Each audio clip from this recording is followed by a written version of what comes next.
வணக்கம் friends, Viji boutique. நாம் இப்போது லைனிங் ப்ளவுஸு ஸ்டிச்சிங் வீடியோ தான் இப்போ பார்க்க போகிறோம். நம்மளுடைய சப்ஸ்கிரைபர் ஒருத்தவங்க நமக்கு மெசேஜ் பண்ணியிருந்தாங்க. என்னென்னா, நமக்கு கட்டிங் வீடியோவும் ஸ்டிச்சிங் வீடியோவும் போடுங்க சிஸ்டர் அப்படின்னு சொல்லிட்டு கேட்டிருந்தாங்க. கட்டிங் வீடியோ நான் அப்லோட் பண்ணிட்டேன். அப்போ ஸ்டிச்சிங் வீடியோ தான் இன்றைக்கி நான் அப்லோட் பண்ணுறேன். நீங்கள் இதை பார்த்துட்டு இப்போ அவங்களும் சரி தான், இல்லை புதுசாக பார்க்குறவங்களும் தான் சரி தான், இந்த நீங்கள் வீடியோவை பார்த்துட்டு நீங்களும் தைச்சி ட்ரை பண்ணி பாருங்கள். என்னுடைய தைக்கிற ஸ்டைலு எப்படி இருக்குது அப்படின்னு எனக்கு நீங்கள் கமெண்ட் பண்ணுங்கள். ரொம்ப ஈஸி தான். நீங்கள் இது போல் லைனிங் ப்ளவுஸை நீங்கள் ஜாயின் பண்ணும்போது எப்பயுமே நான் பண்ணுறது என்னென்னா தையல் பெரிய தையலாக வச்சுப்பேன். லைனிங் மட்டும் எப்பயுமே ஜாயின் பண்ணும்போது பெரிய தையலாக வச்சுக்குவாங்க. ரொம்ப ஈஸியாக இருக்கும். இப்போ நம்ம அந்த பீஸ் நம்ம தைச்சி எடுத்துட்டோம். அடுத்தது கை பீஸு அதுலேயுமே தைச்சி எடுத்துட்டோம். பார்த்துக்குங்க. இன்னொரு கை பீஸ் இப்போ தைக்கிறேன் பாருங்கள். இதில் என்னென்னா வச்சு நம்ம சுற்றி நீட்டு தையலாக வச்சுட்டு சுற்றி தைச்சிட்டு கைக்கு இது எம்மிங், அது எம்மிங் கேட்டிருந்தாங்க. கைக்கும் சரி தான், கழுத்துக்கும் சரி தான் எம்மிங் கேட்டிருந்தாங்க. கொஞ்சம் வயசானவங்க ஜாக்கெட்டு இது, அவங்க எம்மிங் கேட்டிருந்தாங்க. அதனால் நம்ம எம்மிங்க்கு எப்படி தைக்கிறோமோ அது போல் தைச்சிருவோம். இப்போ நம்ம எம்மிங்க்கு நான் 1 இன்ச்சு துணி விட்டுருந்தேன். அதுக்கு தகுந்த போல் அந்த 1 இன்ச்சு துணிக்கு தகுந்த மாதிரி நான் சென்டரில் அப்படியே மடித்து சென்டரில் தையல் போட்டுக்குவேன். நீட்டு தையலாக வச்சுட்டு எம்மிங் பண்ணிவிட்டு அந்த தையலை பிரித்து விட்டுக்கலாம். அவ்வளோதான். அதே போல் இது போல் தைச்சிட்டு நீங்கள் இப்படி வச்சு பார்க்கும்போது எக்ஸஸாக எங்கே பிசுறு இருக்கோ அதை கட் பண்ணி விட்டுடுங்க. அப்போ தான் நம்ம தைக்கும்போது அந்த எக்ஸ்ட்ரா இருக்கிற பீஸெல்லாம் நமக்கு டிஸ்டர்ப் பண்ணாமல் இருக்கும். இப்போ பாருங்கள், டாட்ஸுமே நம்ம பிடிச்சி எடுத்துக்கிட்டோம். ரொம்ப ஈஸியாக இருக்கும். நான் இந்த ஸ்டைலில் எனக்கு தைக்கும்போது எனக்கு ரொம்ப ஈஸியாக இருக்குது. ஒரு 20-25 நிமிஷத்துக்குள்ளார, 20ன்றது அடித்து திருப்பி தைக்கிறது 20 நிமிஷத்தில் தைச்சிருவேன். இல்லை நான் அந்த மாதிரி பீஸ்லாம் வச்சு தைக்கணும் அப்படின்ற பட்சத்தில் என்ன பண்ணணுன்னா ஒரு 25 அரை மணி நேரம், 25 நிமிஷம் இல்லைன்னா அரை மணி நேரம் அப்படி ஆகும். உங்களுக்கு லைனிங் ப்ளவுஸு தைக்கிறதுக்கு எவ்வளோ நேரம் ஆகும் அப்படின்றது எனக்கு நீங்கள் கமெண்ட் பண்ணுங்கள். நானும் தெரிஞ்சுக்கிறேன். உங்களுக்கு எவ்வளோ ஈஸியாக நீங்கள் லைனிங் ப்ளவுஸு தைக்கிறதுக்கு எவ்வளோ டைம் இன்னும் சீக்கிரமாக தைக்கலாம் அப்படின்றதையும் நான் உங்களுக்கு அடுத்த வீடியோவில் உங்களுக்கு நான் சொல்கிறேன். நீங்கள் இந்த வீடியோ பார்த்துட்டு உங்களுக்கு எவ்வளோ டைம் ஆகும் அப்படின்றது எனக்கு நீங்கள் கமெண்ட் பண்ணுங்கள். நானும் தெரிஞ்சுக்கிறேன். இதில் அவங்க துணி எக்ஸஸாகவே இருந்ததுனால பட்டி பீஸுக்கு அந்த மெயின் பீஸே 2 பீஸாக வச்சுட்டேன். லைனிங் பீஸ் 1 பீஸு கொஞ்சம் எக்ஸஸாகவே இருந்ததுனால அதுக்கு தகுந்த போல் வச்சுட்டேன். இப்படி தைச்சிட்டு நான் என்ன பண்ணுவேன்னா, நமக்கு கொஞ்சம் எப்படி சொல்கிறது, நம்ம ஃப்ரண்ட் பீஸ்லேயே பாருங்கள், அந்த மடித்து தைக்கும்போது 2மே சேமாக வந்ததுன்னா நான் அப்படியே மடித்து தைச்சிடுவேன். இல்லை நமக்கு இந்த ஃப்ரண்ட் பீஸும் அதாவது கொக்கி சைடும் நமக்கு இடுப்பு சைடும் சேமாக வரலன்ற பட்சத்தில் நான் என்ன பண்ணுவேன்னா, இது போல் வச்சு ஒரு ரஃப்க்குன்னு ஒரு தையல் அடிச்சுட்டு அதுக்கப்புறமா அதுக்கு நேராக வச்சு நம்ம மார்க்கிங் பண்ணதுக்கு நேராக வச்சு ஒரு தையல் போட்டால் ரொம்ப ஈஸியாகவே வந்துடும். அது போல் தான் நான் இப்போ ஸ்டிச் பண்ணுவேன். அப்போ தைச்சிட்டு இப்போ நம்ம கொக்கி பீஸ் நம்ம தைக்கிறோம். கொக்கி பீஸுமே படிமான தையல் போடணும். தைச்சிட்டு படிமான தையல் போட்டால் தான் நமக்கு அந்த பீஸ் ஸ்ட்ரெயிட்டாக வரும். இது போல் தைச்சி ட்ரை பண்ணி பாருங்கள்.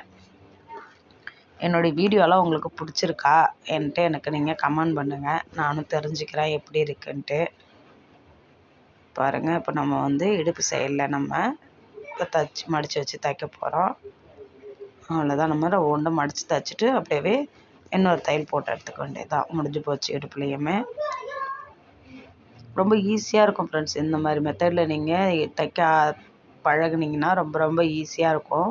இது போல் நீங்களுமே தைச்சி பழகி பாருங்கள். லைனிங் ப்ளவுஸுக்கும் சாதா ப்ளவுஸுக்கும் ஒன்றும் வித்தியாசம் கிடையாது. ரொம்ப ஈஸி தான். என்னென்னா லைனிங் ப்ளவுஸ் லைனிங் துணியும் மெயின் பீஸையும் நம்ம ஜாயின் பண்ணணும். ஆனால் சாதா ப்ளவுஸில் அப்படியே தைக்கணும். அதனால தான் நம்ம என்ன பண்ணணும்னா, எப்பயுமே நம்ம என்ன பண்ணணும்னா லைனிங்கை ஃபஸ்ட்டு ஜாயின் பண்ணி எடுத்து வச்சுருங்க. எல்லா லைனிங்குமே ஃப்ரண்ட் பீஸு, பேக் பீஸு, கை பீஸு எல்லாத்தையுமே ஜாயின் பண்ணி எடுத்து வச்சுட்டு அதுக்கப்புறம் நீங்கள் ஸ்டிச் பண்ணும்போது அது எப்படி இருக்குன்னா, நார்மலாக நம்ம சாதா ப்ளவுஸ் தைக்கிற மாதிரி தான் இருக்கும். இது மாதிரி நீங்கள் தைச்சி பார்த்தீங்கன்னா உங்களுக்கு சாதா ப்ளவுஸ் தைக்கிற டைம் தான் அதை விட ஒரு 5 நிமிஷமோ இல்லை 10 நிமிஷமோ எக்ஸஸ் ஆகும். அப்போ நம்ம சாதா ப்ளவுஸ்க்கு இப்போ நான் 100 வாங்குகிறேன். இப்போ நீங்கள் ஒரு 80 90 100 கூட வாங்குறீங்கன்னா கூட வச்சுக்கோங்க. சாதா ப்ளவுஸ்க்கு அதான் வாங்குகிறோம். அப்போ லைனிங் ப்ளவுஸ்க்கு இன்னொரு 10 நிமிஷம் நம்ம கொஞ்சம் எக்ஸஸாக நம்ம டைம் எடுத்துக்கிட்டாலோ ஒரு 5 நிமிஷம் டைம் எடுத்துக்கிட்டாலோ அதுக்கு என்ன ஆகும், இரநூறுவா நமக்கு அதில் கிடச்சிடும். அப்போ நம்ம அதுக்கு தான் நம்ம வந்து ரொம்ப ஹார்ட் ஒர்க் போட பார்க்கணும். அதனால் நீங்கள் வந்து சாதா ப்ளவுஸ் தைக்கிற டைம் தான் ஆகும் அப்படின்ற மாதிரி நீங்களும் கொஞ்சம் மனசில் வச்சுக்கிட்டு அதுக்கேற்ற மாதிரி நீங்கள் வேலை செஞ்சிங்கன்னா எவ்வளோ சீக்கிரமாக வேலை ஆகுன்றது நமக்கே தெரியும். நீங்கள் அது ஒரு வாட்டி டைப் பண்ணி பாருங்கள், ஒரு வாட்டி உங்களுக்கே புரியும். அதுபோல் நீங்கள் தைச்சி பார்த்துட்டு எனக்கு நீங்கள் சொல்லுங்கள் எவ்வளோ நேரம் ஆகுது அப்படின்ட்டு. ஏன்னா இதுக்கு போடுறதும் அதுக்கு போடுற டைமும் ஒரே மாதிரி தான் இருக்கும். நம்ம ஒன்றும் வித்தியாசம் கிடையாது. இதில் என்னென்னா நம்ம லைனிங் துணியை ஜாயின் பண்ண போகிறோம். அதில் லைனிங் துணி கிடையாது, அப்படியே நம்ம தைக்க போகிறோம், அவ்வளோதான். மற்றபடி ரெண்டுத்துக்கும் ஒன்றும் வித்தியாசம் கிடையாது. நீங்கள் அதுபோல் தைச்சி ட்ரை பண்ணி பாருங்கள், உங்களுக்கு ரொம்ப ரொம்ப ஈஸியாக இருக்கும். அதே போல் கொக்கி கட்டுற விஷயம் இதெல்லாம் இருக்குது அப்படின்னா நீங்கள் இந்த மாதிரி தைக்கும்போது நீங்கள் அந்த வேலையெல்லாம் வச்சுக்காதீங்க. உங்கள் சைட்லலாம் வந்து எப்படின்றதையும் நீங்கள் சொல்லுங்கள். காஜா வந்து மிஷின்லேயே அடிச்சிடுவீங்களா இல்லை கையில் தான் கட்டுவீங்களா அப்படின்ட்டு. எங்கள் சைட்லாம் வந்து மிஷினில் வச்சு கொடுத்தோன்னா அவங்களுக்கு சரி வரல அப்படின்னுறாங்க. அதனால் எப்பவுமே நாங்கள் கையில் தான் உட்காந்து காஜா கட்டுவோம். நாங்கள் கையிலே கட்டிட்டு தான், அதே போல் கொக்கியுமே கையில் தான் இது பண்ணுவோம்.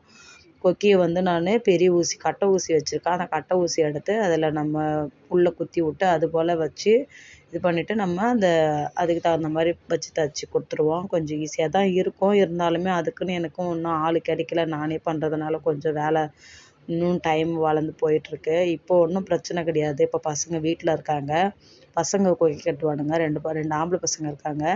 ஒருத்தர் கொக்கி கட்டுவார், ஒருத்தர் காஜா கட்டுவார். அதனால் எனக்கு இப்போ எதுவும் தெரியல. லீவ் முடிஞ்சால் தான் தெரியும். அதுக்கப்புறம் மறுபடியும் நான் கொக்கி கட்டுற வேலையில் கொஞ்சம் பிஸியாக இருக்கணும். அப்புறம் இப்போதைக்கு எனக்கு தைக்கிற வேலை மட்டும்தான். தைச்சி போட்டுட்டுனா போதும், பசங்க கொக்கி கட்டி எடுத்து வச்சுருவாங்க.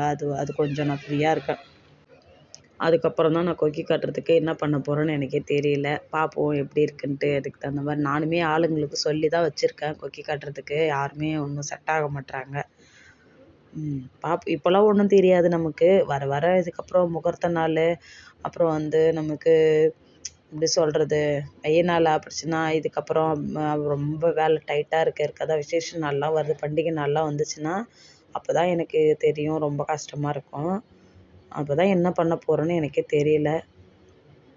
அப்போ இப்படியே இருந்துடாது. இன்னும் கொஞ்ச நாளில் எப்படியாச்சும் ஒரு ஆள் கிடச்சிட்டாங்கன்னா கொஞ்சம் எனக்கும் கொஞ்சம் நானும் ஃப்ரீ ஆகிடுவேன். அதுபோல் வேலைலாம் உங்களுக்கு இருக்குது அப்படின்னா நீங்கள் எப்பவுமே தைக்கும்போது வச்சுக்காதீங்க. தச்சு கிச்சு முடிச்சுட்டு அதுக்கப்புறமா நீங்கள் கொக்கி கட்டுற வேலையை நம்ம கொஞ்சம் உட்காந்து ரிலாக்ஸாக இருக்கிற டைமில் உட்காந்து கொக்கி கட்டுங்க. அப்போ தான் நமக்குமே கொஞ்சம் ஈஸியாக இருக்கும். நம்ம எப்பயுமே இது போல் நம்ம சைடில் 3 தையல் போடுறோம் பார்த்தீங்களா, அந்த தையல் போட்டதுக்கப்புறமும் நான் அந்த பிசுறு கட் பண்ணுறதுக்கு முன்னாடி ஒரு தையல் போட்டுட்டு தான் நான் கட் பண்ணுவேன். அப்போது ஓவர்லாக் அடிக்கும்போது நல்லா வந்து ரெண்டுமே பிரிஞ்சு வராமல் இருக்கும். நான் ஷோல்டர் ஜாயின் பண்ணதை பார்த்தீங்களா? இப்போ நீங்கள் அந்த பிசுறு வந்து வெளியே தெரியாமல் இருக்கிற மாதிரி நான் ஷோல்டர் ஜாயின் பண்ணேன் பார்த்தீங்களா? ரொம்பவும் நல்லாயிருக்கும். இது போல் நீங்கள் ஷோல்டர் ஜாயின் பண்ணி பாருங்கள். நமக்கு பிசுறு வெளியே தெரியாது. இது சில்க் காட்டன். இந்த சில்க் காட்டன் இருக்கும்போது இது ஆல்ரெடி வந்து ரவோண்டு துணி பட்டுட்டாலே போதும், அப்படியே பிரிஞ்சு வந்துக்கிட்டே இருக்கும். அப்படி இருக்கும்போது இது மாதிரி நீங்கள் ஷோல்டர்லேருந்து எல்லாமே நீங்கள் ஃபினிஷிங்காக தைக்கும்போது பார்க்குறதுக்கே அழகாக இருக்கும். ஏன்னா மெயினாக ஷோல்டரில் தான் வந்து அந்த நூல் நூலாக வந்துக்கிட்டே இருக்கும். அதனால் வந்து நமக்கு அப்படியே போட்டு நீட்டுக்கும் போட்டும் தைக்கிற அளவுக்கும் இருக்காது. பாடி சுத்த அளவுக்கு அவங்க எந்த அளவுக்கு துணி கொடுத்துருக்குறாங்களோ அந்த அளவுக்கு தான் நம்ம கட்டிங் போட்டு தைக்கிற மாதிரி இருக்கும். அப்போ நம்ம தனித்தனி பீஸாக தான் நம்ம கட் பண்ணி எடுத்து தைக்கிற மாதிரி இருக்கும். அப்படி இருக்கும்போது நம்ம ஷோல்டருமே அப்படி இருக்காது இல்லையா? அதனால் இந்த மாதிரி மெத்தட்லேயும் வந்து ஷோல்டர் பிசுறு இல்லாமல் தைக்கலாம். இன்னொரு மெத்தட்லேயும் தைக்கலாம். நான் அதை நெக்ஸ்ட் வீடியோவில் உங்களுக்கு நான் காமிக்கிறேன். ஷோல்டர் மட்டும் நான் தனியாக உங்களுக்கு அதை எப்படி ஜாயின் பண்ணுறது பிசுறு தெரியாமல் அப்படின்ற மாதிரி தனியாக ஒரு வீடியோ எடுத்து உங்களுக்கு நான் போடுறேன். அது எப்படி இருக்குன்னு நீங்களும் சொல்லுங்கள். ரொம்ப ரொம்ப ஈஸியாக தான் இருக்கும். நீங்களும் அதுபோல் தைச்சி ட்ரை பண்ணி பாருங்கள். இப்போ பாருங்கள், நம்ம ஒரு சைடு முடிச்சிட்டோம். இப்போ இன்னொரு சைடுமே நம்ம தைக்கிறோம் பாருங்கள். ரெண்டுமே கீழே மேலேயுமே அது கரெக்டாக அந்த தையலில் கரெக்டாக வர போல் வச்சுட்டு கீழே நம்ம மார்க்கிங் பண்ணியிருப்போம், மேலேயும் அப்படியே வச்சு இப்போ அப்படியே 3 தையல் போட்டு எடுத்துக்கலாம். ரொம்ப ரொம்ப ஈஸியாக தான் இருக்கும்.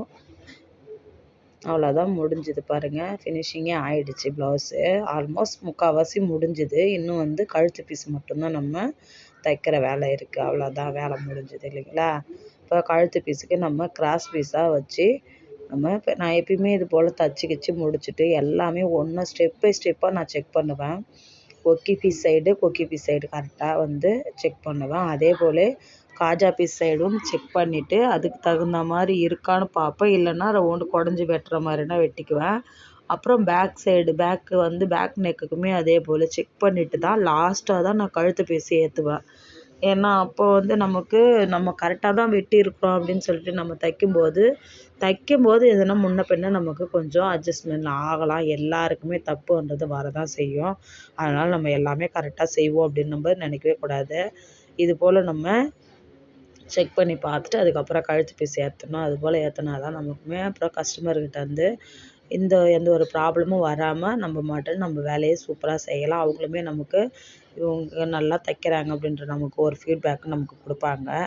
இதுபோல் நீங்களும் ஒவ்வொரு விஷயமும் செய்யும்போது ஒவ்வொரு விஷயத்தையும் நீங்கள் செக் பண்ணி செய்யும்போது பிரித்து செய்கிற வேலை இருக்காது. அதுபோல் நீங்களும் பழகிக்கோங்க. பழகி ட்ரை பண்ணி பாருங்கள். உங்களுக்கே புரியும். அதுக்கேற்ற மாதிரி நீங்கள் இப்போ ஒரு வேலை செய்கிறதுக்கு இப்போ ஒரு ஜாக்கெட் தைக்கிறதுக்கு 1/2 மணி நேரமோ இல்லை 3/4 மணி நேரமோ எடுத்துக்கிறீங்கன்னும் போது அதை மேக்ஸிமம் முடிஞ்ச வரைக்கும் நீங்கள் பிரித்து தைக்கிற வேலையை ஃபஸ்ட்டு ஸ்டாப் பண்ணிவிடுங்க. அப்போ தான் வந்து உங்களுக்கு வேலை வந்து இன்னும் வர வர அந்த வேலையே கொஞ்சம் ஃபாஸ்ட்டாக வர ஆரம்பிக்கும். நம்ம பிரித்து செய்யும்போது என்ன ஆகும்னா அப்போ நமக்கே வந்து அந்த ஃபாஸ்ட்னஸ்ஸே வராது. இன்னும் ஸ்லோவாகவே தைக்கிற மாதிரியாவே நமக்கே இருக்கும். அதனால் நீங்கள் பிரித்து தைக்கிற வேலையை மட்டும் எப்பவுமே ஸ்டாப் பண்ணிக்கோங்க. அப்போ தான் வந்து உங்களுக்கு சீக்கிரமாக முடியும்.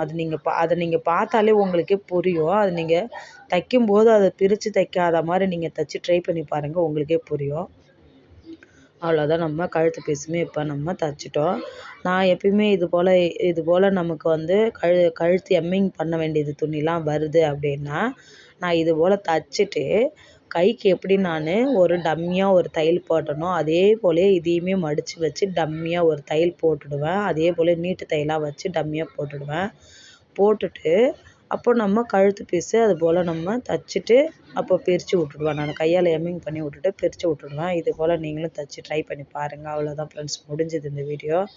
இந்த வீடியோ பிடிச்சிருந்ததுன்னா லைக் பண்ணுங்கள், ஷேர் பண்ணுங்கள், கமெண்ட் பண்ணுங்கள், சப்ஸ்கிரைப் பண்ணுங்கள். இது வரைக்கும் என்னுடைய வீடியோவை ஃபஸ்ட் டைம் இப்போ தான் பார்க்குறீங்க அப்படின்னா சப்ஸ்கிரைப் பண்ணிவிட்டு பாருங்கள். அப்போ தான் நான் போடுற வீடியோலாம் உங்களுக்கு நோட்டிஃபிகேஷனாக வரும். அவ்வளோதான் ஃப்ரெண்ட்ஸ், பாய்.